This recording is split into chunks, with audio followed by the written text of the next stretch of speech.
సత్యసాయి వాహినులు మానవాళి ఉద్ధరణకై సాయి భగవానుని దివ్య హస్తాల నుండి జాలువారిన ఆధ్యాత్మిక సాహితీ సౌరభాలు.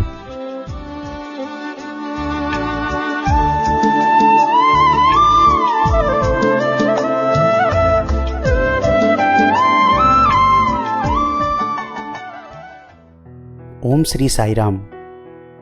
1958 మహాశివరాత్రి పర్వదినం నాడు భక్తుల ప్రార్థన మేరకు స్వామి స్వయంగా పేరునిస్తూ సనాతన సారథి అనే మాసపత్రికను ప్రారంభించారు. సత్యసాయి భగవానుడే స్వయంగా ప్రేమవాహిని, ధర్మవాహిని, జ్ఞానవాహిని ఇలా 15 వాహినుల పేరిట 26 ఏళ్ల పాటు ప్రతి మాసం వ్యాసాలను సనాతన సారథికి అనుగ్రహించారు. సాయి తత్వబోధ, సాయి ప్రేమ సారం ఈ 15 వాహినులలో నిక్షిప్తమై ఉంది. ఆ వాహినుల పరంపరలోని ఇప్పుడు మీరు వినబోయేది సత్యసాయి వాహినిలోంచి ఒక భాగం.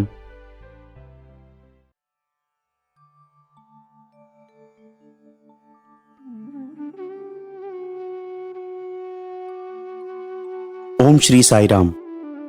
వేదములలోని విలువలు.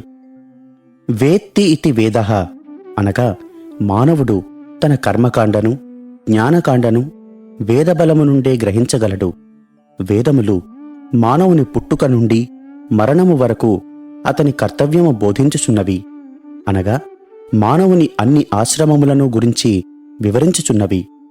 ఈ వేదసార గ్రహణార్థము కాలానుక్రమముగా వేదాంగములు, పురాణ ఇతిహాసములు ఏర్పడెను. కనుక మానవులు యథార్థమగు మానవత్వమును గ్రహించవలనన్న వేదాంగముల ప్రాబల్యమును ముందుగా తెలుసుకొనవలెను.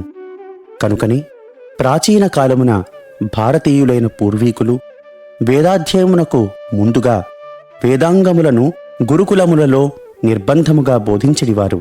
అనగా ఆ కాలములో భారతీయులు చతుర్దశ విద్యలను అభ్యసించడివారు. ఆనాటి వేదాధ్యయనములో కంఠస్థీకరణ విద్యకు అధిక ప్రాముఖ్యతనిచ్చిరి. వేదాధ్యయనమునర్చిన వానిని జడము అని పిలుచుట అలవాటు ఆనాడు. అనగా అతనికి ఏమీ రాదని కాని తెలియదని కాని అర్థము కాదు, అనుకోరాదు. వేదాధ్యయనము చేసిన వారికి సర్వము అవగతమగునని దీని అర్థము. వేదాధ్యయనముచే మానవుడు సర్వజ్ఞుడు కాగలడని చెప్పబడెను. కావున నరుడు తన జీవిత సాఫల్యమునకై వేదాధ్యయనమునర్చుట ఎంతైనను అవసరమనియు, వేద ప్రమాణములే భారతీయుని నిత్య జీవిత ప్రధానములని భారతీయ పరమార్థవాహిని తెలుపుచూ వచ్చెను. ఇందులో మొదటిది ఋగ్వేదము. ఇది 10 మండలములుగా విభజించబడినది. మొదటి 9 మండములలో అగ్ని, ఇంద్రుడు, మరుత్తు, ఉషస్సు మున్నగు దేవతలను గురించిన సూక్తులున్నవి. చరిత్రకారులు ఈ రుక్కులు ఎట్లు ఏర్పడినవి అను విషయమును కొన్ని ప్రమాణములతో చెప్పిరి. ఆనాటి ఋగ్వేద మానవులు తమకంటే అగ్ని, వాయువు వంటి దేవతలను ప్రత్యేకంగా భావించిరి. మానవుల కన్నా ఈ విశిష్ట దేవతలు విశిష్ట శక్తి కలవారని గుర్తించిరి. అందువలననే దేవతల గుణములను గురించి విశేషముగా వర్ణించిరి. ఇక రెండవది యజుర్వేదము. ఇందులో కృష్ణ యజుర్వేదమనియు, శుక్ల యజుర్వేదమనియు 2 శాఖలున్నవి.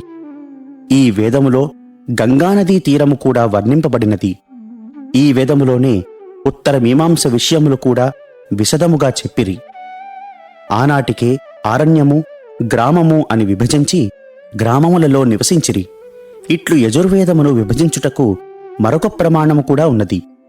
యజుర్వేదమును సప్తకాండగా విభజించి దానిలో అరణ్యమని, అనగా అరణ్యములోనే అభ్యసింపవలసినదని చెప్పుటచే పై చెప్పిన గ్రామము, అరణ్య విభజనము వ్యక్తము అగుచున్నది. మూడవది సామవేదము. ఈ వేదము ఋగ్వేదములో చెప్పబడిన అనేక రుక్కులు సస్వరముగా చెప్పబడినవి. అందువలననే సామవేదము సర్వప్రధానమైనది. ఈ వేదము ఋగ్వేద యజుర్వేదముల కన్నా అర్వాచీనము. ఋగ్వేద కాలములో సింధూతీరమున నివసించిన ఆర్యులు యజుర్వేద కాలమునకు గంగాతీరమునకు తరలివచ్చిరి. సామవేద కాలములో భారతదేశము యొక్క మధ్యభాగమునకు వ్యాపించిరని అభిప్రాయపడిరి. ఈ సామవేదమునకు గానవేదమని కూడా పేరు. లోకములోని అన్ని విధములైన సంగీతము ఈ సామగానమును ఆధారము చేసుకుని అభివృద్ధిగాంచెను. గానమునకు మూలము సామవేదము. సమస్త స్వరములు దీనిలో ఇమిడి ఉండును. 4వది అథర్వణ వేదము. అనేక మంది అనేక విధముల దీనిని వర్ణించిరి, తెలిపిరి. కొందరు దీని వేదత్వమును అంగీకరించలేదు. మరికొందరు మిగిలిన వేదములలోని శేషమే ఈ అథర్వణ వేదమని నుడివిరి. మిగిలిన వేదములలో దేవతల యొక్క శక్తి సామర్థ్యములే చెప్పబడినవి. కాని యోగాభ్యాసము చేత మానవుడు కొన్ని అద్భుత కార్యములను తన శక్తి సామర్థ్యముల చేత చేయవచ్చునని చెప్పుట ఈ అథర్వణ వేదము యొక్క వైలక్షణము. అష్టయోగము, హఠయోగము, తిరస్కరణీ విద్య ఇత్యాదులు ఈ వేదము వల్లనే సిద్ధించినవి. దేవతా ప్రసాదముచే అసాధ్యమైన కార్యములను కూడా సాధింపగలడు. కాన వేదాలు చాలా ముఖ్యమైనవనియు వానిలో అన్ని విషయములు చెప్పబడినవనియు భావించవలెను. వేదములే ఈ భారతీయ సంస్కృతికి మూలములు. ఈ వేదములు అపౌరుషేయములు, స్వయంభువములు. ఇవి ప్రపంచ సంస్కృతిలో ప్రముఖమైనవనియు సర్వులు అంగీకరించక తప్పదు. ఇవి గురుముఖతః అభ్యసించి పరంపరగా రక్షించుటచే ఈనాటి వరకు అవి సజీవములై నిలిచియున్నవి. వాటిని మార్పు చేయు ఎవ్వరికీ సాధ్యము కాదు. ఇది అసాధ్య విద్య. ఏది ఏమైనను 4 వేదముల సారము ఒకటే అని విమర్శకులు తెలిపిరి. ఈ 4 కర్మ, జ్ఞానకాండములు. మానవుడు తన పురుషార్థములను ఈ వేదముల నుండే పొందగలడు, పొందవలెను. అట్టి 4 వేదములను సంపూర్ణముగా నభ్యసించుట కష్టమను కారణము చేత శృతినొందు స్మృతి, పురాణ, ఇతిహాసముల ద్వారా వేదసారమును పెద్దలు అందించుచూ వచ్చిరి.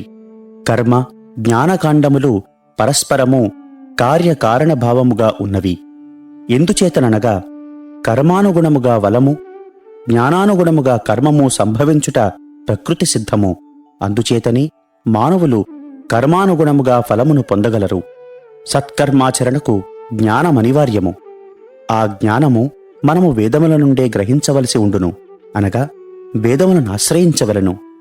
కర్మ అనునది ధర్మాచరణము. ఏవి చేయవలయును, ఏవి చేయరాదు అని తెలుసుకొని తదనుగుణముగా ప్రవర్తించుట.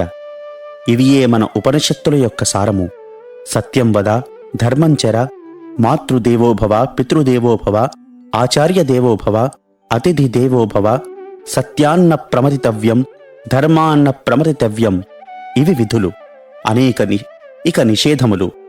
తాని సేవితవ్యాని నో ఇతరాని, యాన్యస్మాకగం సుచరితాని, తాని త్వయోపాస్యాని నో ఇతరాని. యథా రాజా తథా ప్రజా అన్నట్లు రాజు తాను అధ్యేతయై ఇతరుల అధ్యయనమున కొరకు అవసరమగు ఆర్థిక సహాయము చేసి గురుకులములను వేద నికేతముగా విలసిల్ల చేసెను. వేదములను రక్షించుట అనిన వేద విధులను రక్షించుటే.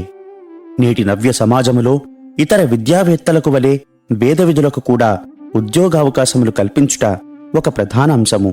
కాని అది జరుగుటలేదు. ధర్మో రక్షతి రక్షితః. ధర్మమును మనం రక్షించినా మనలను ధర్మమే రక్షించును. ఈనాడు వేదాధ్యయమనున్నది కేవలము ఆర్థికముగా బలహీనుల కర్తవ్యముగా చిత్రింపబడి మిక్కిలి అధోగతినున్నది. అసలు వేదాధ్యయనము చేసిన పంతులే వేదమును ఒక వ్యాపార రంగమున దించి ధనార్జనకై వేదమును అమ్ముకొనుచున్నాడు. వేదార్థము నెరిగిన పండితోత్తములే ఆచరణ రూపమైన ప్రచారమునకు విరుద్ధముగా ప్రవర్తించుచున్నారు. వేదము పొట్టకోటి విద్యగా వినియోగించుకొనుచున్నారు. ఇదే అధర్మమునకు, లోక అశాంతికి మూల కారణము. ఇట్టి వారలకు గట్టిగా నచ్చచెప్పి తిరిగి సక్రమమైన మార్గమున ఈ వేద ప్రమాణములను అనుసరించిననే లోక కళ్యాణము. లేకున్నా పతనము తప్పదు. భారతీయ పరమార్థవాహిని నాటి నుండి నేటి వరకు ఈ వేద ప్రమాణములను పాటించి పాలించి పైనింపుడని పలు విధముల తెలుపుచున్నది. ఎన్ని వేదాంతములు చెప్పినను ఆచరణ ప్రధానమైన ఆదర్శమన్నది పెద్దలు మర్చిపోయినారు. వారిని మేల్కొల్పి ప్రాచీన వేద విహిత సాంప్రదాయములను కాపాడుదురుగాక.